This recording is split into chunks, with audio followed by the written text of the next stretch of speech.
Quel être humain n'a jamais osé dans ses rêves les plus fous avoir des super pouvoirs comme grimper au mur, avoir une force surhumaine ou encore effectuer des sauts gigantesques? Un jeu a permis cela. Prototype.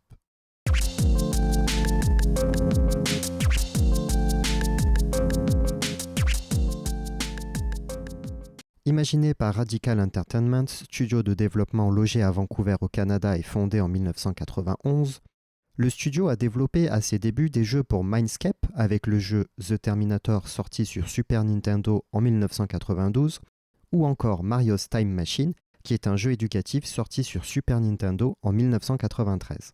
Puis, d'autres jeux ont été créés en collaboration avec THQ pour le jeu MTV Sports Snowboarding ou encore Tetris World, et plus tard pour Vivendi Games et Sierra Entertainment avec le fameux jeu The Simpsons Hit and Run apparu en 2003. Un autre jeu est aussi sorti la même année mais passe un peu plus inaperçu.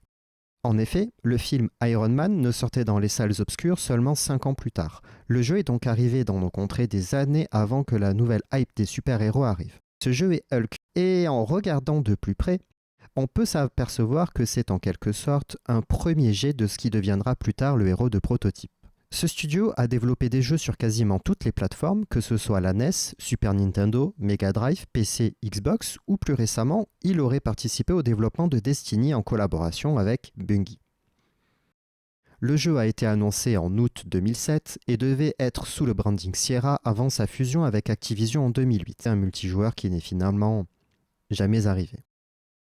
Barry Pepper a prêté sa voix au héros principal, Alex Mercer.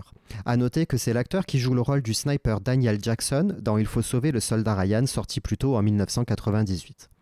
La musique, quant à elle, est composée par 2 personnes, Sacha Dikisian, qui a notamment composé les musiques de Quake, et Chris Velasco, qui a composé des musiques pour Mass Effect, God of War 3 ou Assassin's Creed. Sacré CV.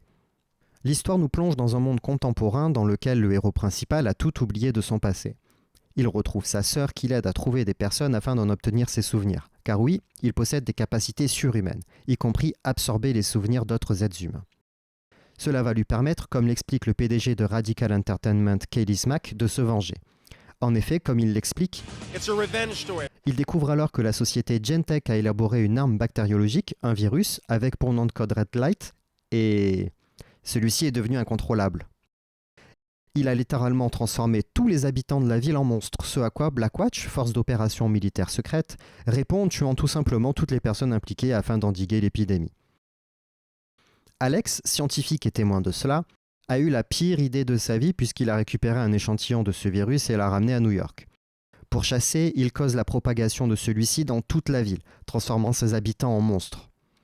A noter que le héros principal s'aperçoit qu'il possède des pouvoirs suite à cet incident, car se faisant abattre, il ne meurt pas et s'enfuit. C'est un jeu d'action-aventure à la 3e personne, certains diront un GTA-like, et quand on dit action, attention, cela ne rigole pas. Nous allons combattre des soldats et même des tanks que nous pourrons envoyer sur des hélicoptères au travers d'affrontements toujours plus spectaculaires. Une des principales features mises en avant est le fait de pouvoir absorber des souvenirs d'autres êtres humains. En plus d'avoir des capacités lui permettant de transformer certaines parties de son corps en lames ou en griffes, une autre feature très appréciée des joueurs est le fait de pouvoir effectuer du parcours sur les murs des bâtiments comme un certain Spider-Man. Le jeu a reçu de très bonnes critiques puisqu'il atteint la note de 7,5 sur Metacritic avec environ 350 notes. La version Xbox 360 de Prototype a été le jeu le plus vendu de juin 2009 en Amérique du Nord avec plus de 419 000 unités vendues et lui a permis d'avoir un épisode 2 sorti 3 ans plus tard. Ce jeu nous rappelle qu'à cette époque, d'autres jeux nous donnant des super pouvoirs sont sortis, comme le jeu Infamous en 2009, mais ça, c'est une autre histoire.